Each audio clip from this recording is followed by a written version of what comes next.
The sky was gray, filled with smoke and dust. Ruins of buildings stood around like broken bones. The world had ended months ago, but she was still walking, still breathing, still trying. Her name was Alara. She held her daughter close, wrapped in a torn blanket. The little girl was cold, hungry, and coughing softly against her shoulder. There was no food left in the bag. Not even crumbs. Alara hadn't eaten in 2 days, but she didn't care. Her only focus was her daughter. The streets were quiet. Too quiet. Alien patrols usually came at sunset, scanning for survivors. They didn't ask questions. They didn't leave anyone. Alara had heard rumors of a man who lived alone in an old house just outside the city. They said he had power. They said aliens never touched him. Some called him a ghost. Some said he was worse than them. She had no other choice. Her daughter needed food, and she had nothing left to offer. Nothing but herself. The house was still standing. Half of its roof was gone, but the lights were on. Faint blue light glowed from inside. Strange. In a world with no power, she walked to the front door, her heart beating loud in her chest. Her legs shook from weakness and fear. She knocked once. No answer. She knocked again. Harder still. Nothing. She was about to turn away when the door opened slowly. A tall man stood there, not old, not young. His eyes were calm but sharp. He looked at her like he already knew why she came. Alara's voice trembled. Her throat was dry, but she forced the words out. Just one night with me, please. Feed my daughter. The words felt like knives in her mouth, but she said them because she had to, for her child. The man looked at the girl, not at Alara. The girl was thin, her face pale, her eyes half closed from weakness. He said nothing for a moment. Then he stepped aside, holding the door open. Come in, he said. You don't have to do that. Alara froze. She didn't understand. Was this a trick? Was he playing with her? She stepped inside slowly. The room was warm, smelled of real food. Her daughter stirred in her arms. Catching the scent, the man walked ahead and pointed to a couch. Sit, rest your feet, he said. She sat down, still holding her daughter. The man disappeared into a back room. She heard pots clinking, water boiling. A few minutes later, he returned with 2 bowls. Steam rose from the food. It was thick soup, real vegetables floating in. I handed 1 bowl to Alara and placed the other in her daughter's lap. The girl woke fully and grabbed the spoon with both hands. She didn't even say thank you. She just ate fast. Desperate, Alara watched her daughter eat. Her own bowl sat untouched. Her hands were shaking. Why are you doing this? She asked. The man sat down across the room. I've seen too much hunger, he said. I don't need anything in return. Alara didn't believe him. No one gave something for nut anymore. You don't want anything from me? She asked again. He looked at her, quiet for a second, then said, No, I don't. Alara still didn't relax. She kept her guard up. Her mind ran through escape plans just in case. The man stood again and walked to the window. He peeked outside at the street, then slowly pulled the curtain shut. He pressed a button on a small device on the wall. A soft hum started. Alara heard it, like an engine deep under the floor. What's that? She asked. Shielding, he said. Nothing outside can see or hear. US now. Alara didn't know what that meant, but it sounded like technology far beyond what humans had left. She looked around the room. It was clean. Too clean. No dust, no signs of struggle. Books on a shelf, pictures on the wall, tools neatly packed. He wasn't just a survivor. He was something else. Her daughter finished the soup and curled up beside her, eyes already closing. Full belly for the first time in days. Alara whispered, Thank you. The man didn't respond. He simply walked into the other room and closed the door behind him. Alara sat there, still afraid, still unsure, but for now she and her daughter were safe and warm, and that was more than she ever hoped to find. The night was silent, but Alara couldn't sleep. She sat on the couch with her arms around her daughter, who slept peacefully beside her. The child's face looked calm, stomach full, lips no longer dry. It was the first time in weeks she looked like a normal little girl again. But Alara's mind was not calm. She stared at the walls, too smooth, too perfect, There was no dust, no mold, no cracks. In a world that was falling apart, this place felt untouched, like it was never part of the war outside. She glanced at the door where the man had disappeared. He hadn't come out since dinner. No sounds, no footsteps, just silence. Something about him didn't feel right. He was kind, too kind, and that made her uneasy. She stood slowly and walked to the kitchen. The soup pot was still warm, but the stove had no wires, no gas tank, just a smooth metal surface that glowed when touched. Alien tech. She didn't know much about it, only what she'd seen during raids. Machines that floated, weapons that fired without bullets, and now a stove that worked in a dead city. She touched the metal. It vibrated gently, like it was alive. She turned around and saw a photo on the wall. It showed the same man standing with others, but not humans. The creatures beside him were tall, their skin pale blue, their eyes black, their hands long and thin. Alara felt her breath catch. She reached for the photo, but a voice stopped her. "Don't touch that." She turned fast. The man was standing behind her, quiet, calm, his eyes unreadable.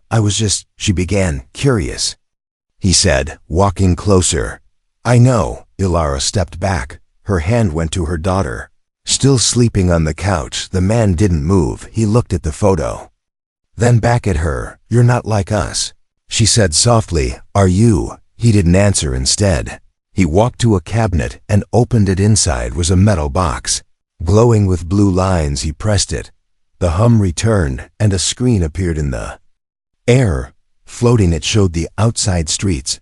A drone passed by slowly, scanning the ground with red light. The house didn't appear on its radar. It simply passed, as if the house wasn't even there. She watched, stunned. "They can't see this place," he said.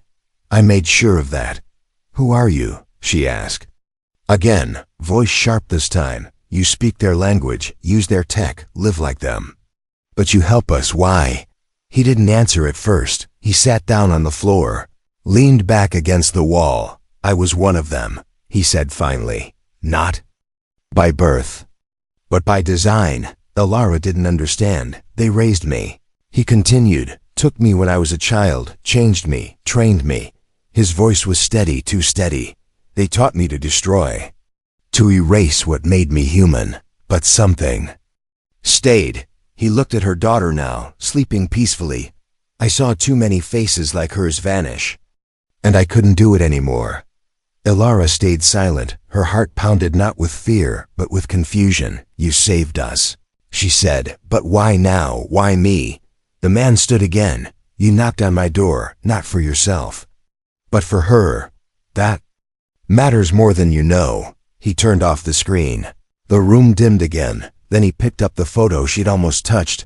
"Everyone in this picture is dead now," he said, "except me." He placed it face down on the table. "I don't want anything from you," he said quietly, "but I might need something soon." Alara looked at her daughter, then back at him. "What do you mean?" He didn't reply, just walked back to his room. But before closing the door, he said, "Rest while you can. Tomorrow may not be this quiet." The door shut softly, and once again, Alara was alone with a child in her arms, and questions she wasn't ready to answer. Morning came quietly. The sky outside was still dark with smoke, but inside the house, it felt safe. Alara opened her eyes slowly, for the first time in weeks. She had slept more than an hour. Her daughter, Lyra, was already awake, sitting near the window, drawing something with a small stick on the dusty floor, and beside her was him, the man. He sat cross-legged on the ground, watching Lyra draw with soft eyes. No words were spoken, only quiet peace between a child and a stranger. Alara sat up fast, her eyes locked on them. She didn't trust him, not even now, but Lyra was smiling, giggling like a real child again. The man picked up a tiny piece of wire and gave it to her. She made a star from it. He nodded once, then stood and walked away. Lyra ran to Alara. "Mom, he showed me a map," she whispered. "A map of the sky, with lights that move." Alara blinked. "What kind of map?" "I don't know." Lyra shrugged. "It floated in the air like magic." Alara's chest tightened. This wasn't magic. This was alien. She stood and walked to the hallway. The man wasn't in the kitchen or the living room. She followed a faint sound, humming. Electric and deep. There was a door at the end of the hall, one she hadn't noticed before. It had no handle. Only a black square that blinked blue when she came near. She reached out. It opened on its own. No creak, no sound inside was something she had never seen before. A room glowing with light. The walls were covered in screens. Some showed moving maps. Others showed symbols in a strange language. There were weapons on the wall, floating drones. Silent and still. And in the center, a chair that looked like it belonged to something not human. She took one step inside. Her foot hit something soft, a pile of clothes. Old human. She bent down. It was a child's jacket, tiny, covered in dust. Elara. She spun around. He was standing behind her again, his face calm, but his eyes were sharp now. You shouldn't be in here, he said. Elara held the jacket in her hand. You said you were one of them, she said, but you didn't say how far it went. He looked at the screens, then at her.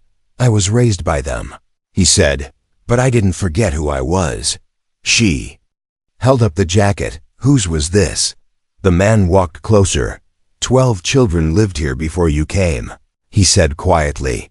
Only one survived. Elara felt cold, like the air had been pulled out of the room. What happened to them? I tried to protect them, he said, but the world outside isn't kind to weakness. And inside, she asked, is this place safe? Or just another cage? The man didn't answer. He turned away and touched one of the screens. It showed a picture of Lyra laughing, drawing stars. The screen zoomed out. It wasn't just a camera inside the room. It showed her heart rate, her brain signals, even her emotional state. You're monitoring her, Elara said, like it wasn't a question. Yes, he replied. To protect her. Nothing more. Why her? Elara asked. There are others out there. Why choose us? The man looked at her, then really looked, like peeling back every thought inside her. Because she reminds me of what I lost, he said.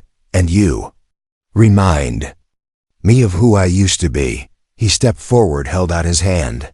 Let me show you something. Elara hesitated, but followed. He led her to another screen.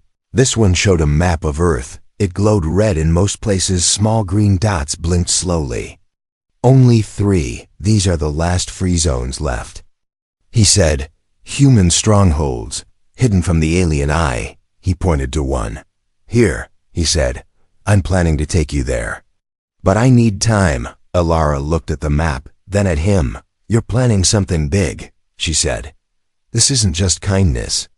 This is a mission. He didn't deny it. I can't win this alone, he said. I need help. Someone human. Someone brave. Elara didn't answer. She turned back toward the door. Holding the jacket of a child who never made it, she stepped out into the hall and said only one thing. If you ever hurt her, I won't ask questions. I'll lend you myself. The man stood in the doorway and gave a small nod. I believe you, he said. That's why I chose you. Asterisk. The ground shook. It started as a small vibration under Elara's feet. She was in the hallway, carrying a bowl of water for Lyra. But then the sound came, a deep rumble, low, mechanical, not natural. She dropped the bowl. It shattered. Water spilled across the floor, but she didn't move. She knew that sound. Everyone left alive did. Alien patrols, the hum of their engines, the crack of their boots, the heat in the air. Just before the attack, she rushed to the living room. Lyra was already sitting up, eyes wide, clutching her drawing stick like a weapon. Stay down, Elara whispered. Pulling her close, she looked out the window. Nothing yet, but the air outside was turning red. That strange light the aliens used when scanning. The man appeared not from a door, not from upstairs. He came out of the floor. A square panel had opened silently, and he rose from it like a ghost, holding something in his hand, a black cube. He didn't say anything, just looked at Elara, then pressed the cube. Once, the walls began to shimmer, not shake. Not crack, they shimmered, like water. Lyra gasped. She touched the wall. Her hand passed through it for a second. Then it was solid again. Don't move, the man said. They're searching. Elara stayed close to Lyra. Her heart was pounding, her skin was cold outside. The noise grew louder, then came the voices. Not words, not language, just a sound that made her bones feel hollow. The aliens didn't speak like humans. They used pulses, frequencies, something no human throat could make. One passed right outside the window, tall, blue-skinned. Its body wrapped in armor that glowed with veins of light. It stopped, turned toward the house, and raised its hand. Alara froze. She felt Lyra press tighter into her chest. The man didn't move. He was standing in the center of the room, eyes closed. Breathing steady, the alien scanned the house with its hand. A beam of light moved slowly across the walls. Then it moved one. Alara didn't breathe again until the sound faded. 5 minutes passed, maybe 10. Then the hum of the engines grew distant, and silence returned. She stood up fast. What was that? She demanded. Why did it stop at this house and leave? The man placed the black cube on the table. This place is cloaked, he said to them. It doesn't exist. Ilara's hands shook, her voice cracked. You didn't build that tech. It's not yours. You didn't just find it. You know how it works, because you were one of them. The man looked at her, but didn't deny it. They trained me. He said, they trusted me. Then why help us? She asked. What changed? I did. He said, they created me to destroy humans, but they failed to erase the part that feels. He walked to the screen, pressed it once. A list of names appeared. 12 names, all human, all marked in red, except one, Lyra's name. Green. What is this? Ilara asked. A list of the ones I tried to save. He said, your daughter is the last one left. Ilara's breath caught. They know about her. She said, they're looking for her. Yes. The man said, she's not normal. She's something new, a spark they can't predict. And that scares them. Ilara backed away. This was never about kindness. She whispered, you brought us here for a reason. The man didn't move, didn't speak. She grabbed Lyra's hand. We're leaving. She said, I don't care what your plan is. But as she turned toward the door, the walls turned black, not gray, not dark black, as if the world outside had vanished completely. Then a new sound came, a voice. Not the man's, not hers, a voice from the ceiling. You are not authorized to remove subject 13. Ilara turned, eyes wide. Lyra clung to her arm. The man stared at the ceiling, then looked at Ilara. I didn't want to tell you this way, he said. But your daughter, she's the last chance Earth has left.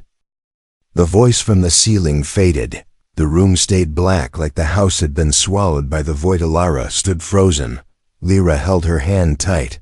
The man looked calm, but something in his eyes had changed. He walked to a panel on the wall and pressed his palm to it. The walls lit up again, but not as before this time.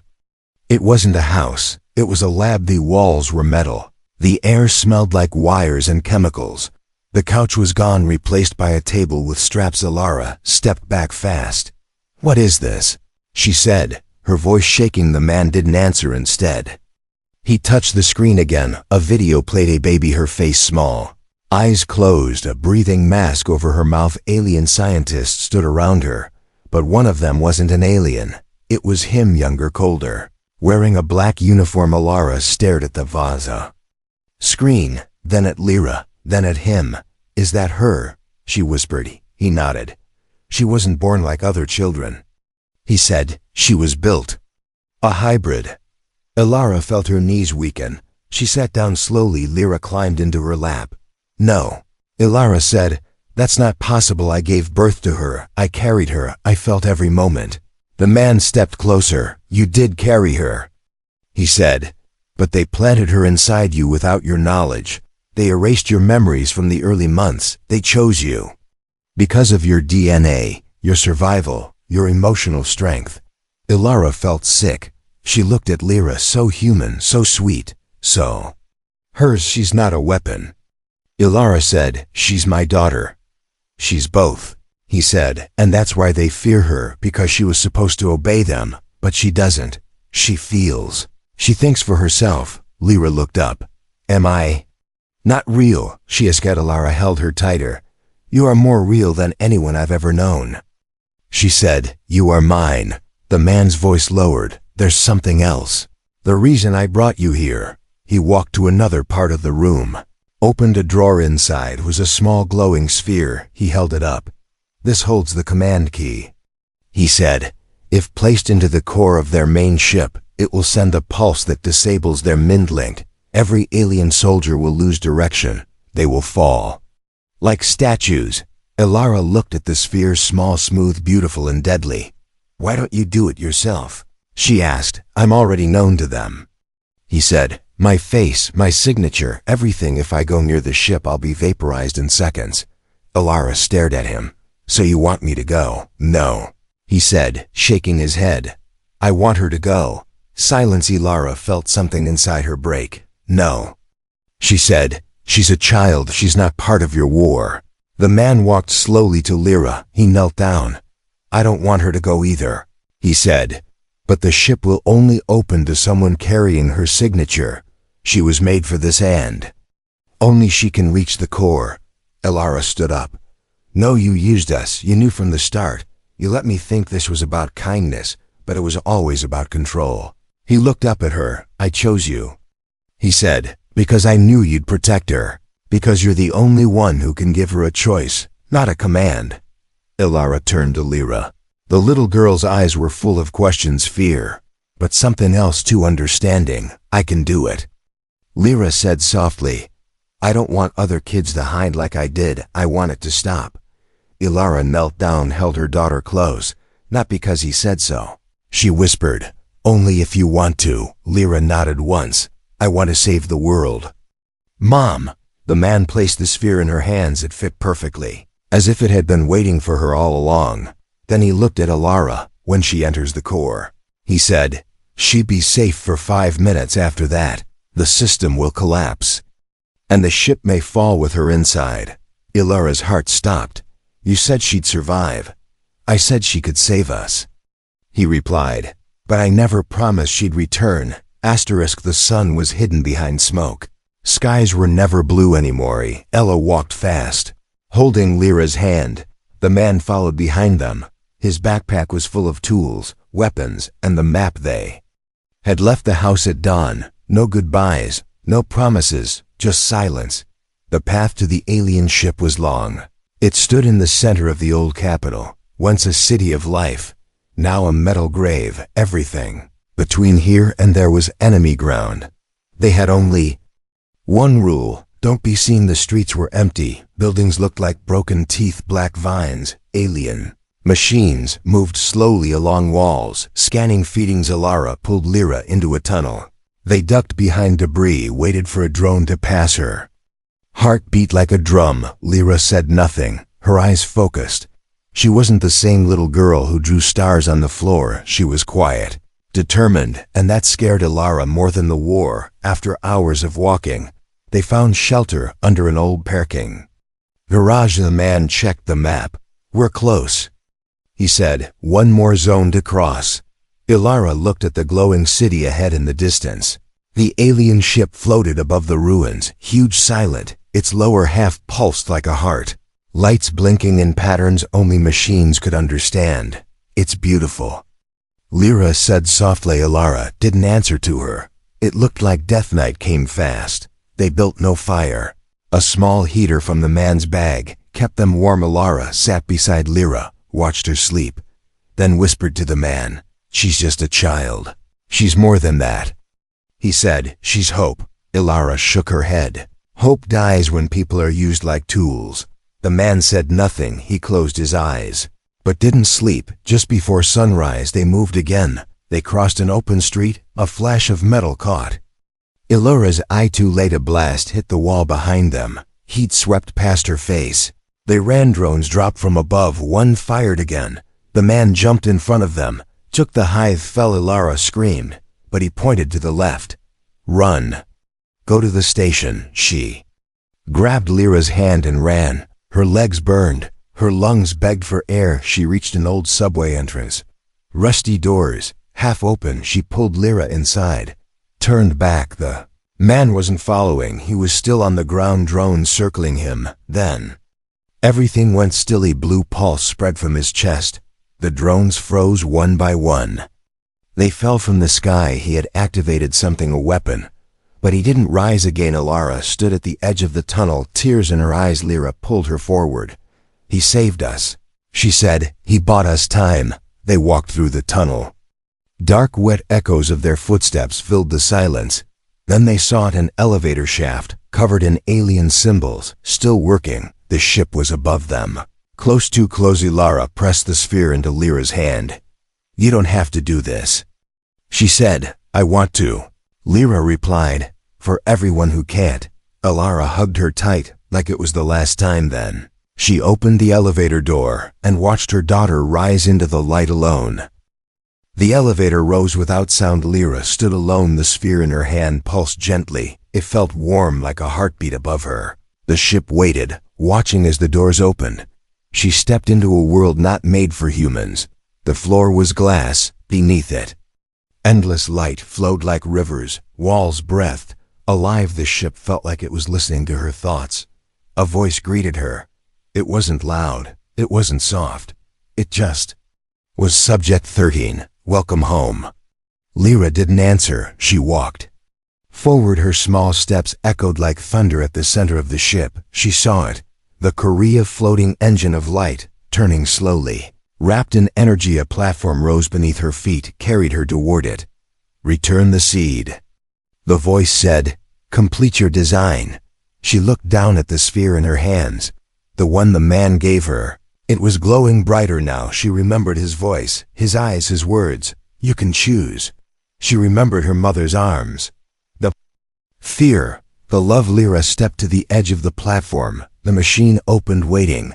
Then she closed her eyes and made a choice, not because she was built for it, not because someone told her to, but because she wanted to end the silence, end the fear, end the hiding. She placed the sphere into the Korea. Second passed. Then everything changed. The lights shattered, the floor cracked. The ship screamed, not a sound, not a voice, but a cry that ran through the metal.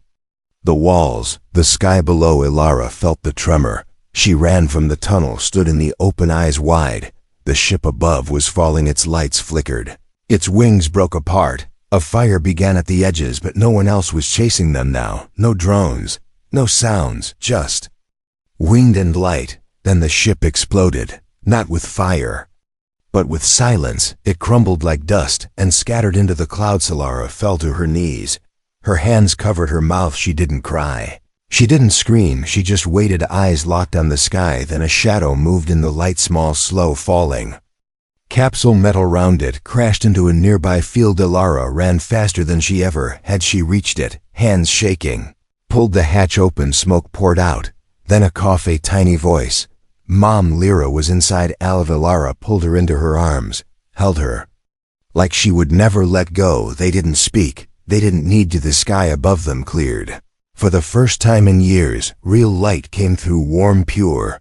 They walked back through the ruins. The air was still. No ships, no sounds, only life returning. They reached the house again, or what was left of it, just walls now and memorias. Ella found his chair, the one he always sat in. It was empty, but something was there. A small device, a message inside. She pressed it. His voice came through. "If you're hearing this, it means she made it. It means the world still has a chance. I was never meant to live, but I was always meant to protect. Thank you, Ilara, for giving me one night, one chance to be human again." She sat in the ruins, Lyra asleep in her lap, and watched the sun rise, not just over the world, but over something deeper. A promise kept, a daughter saved, and a story that began with a bargain but ended with a home.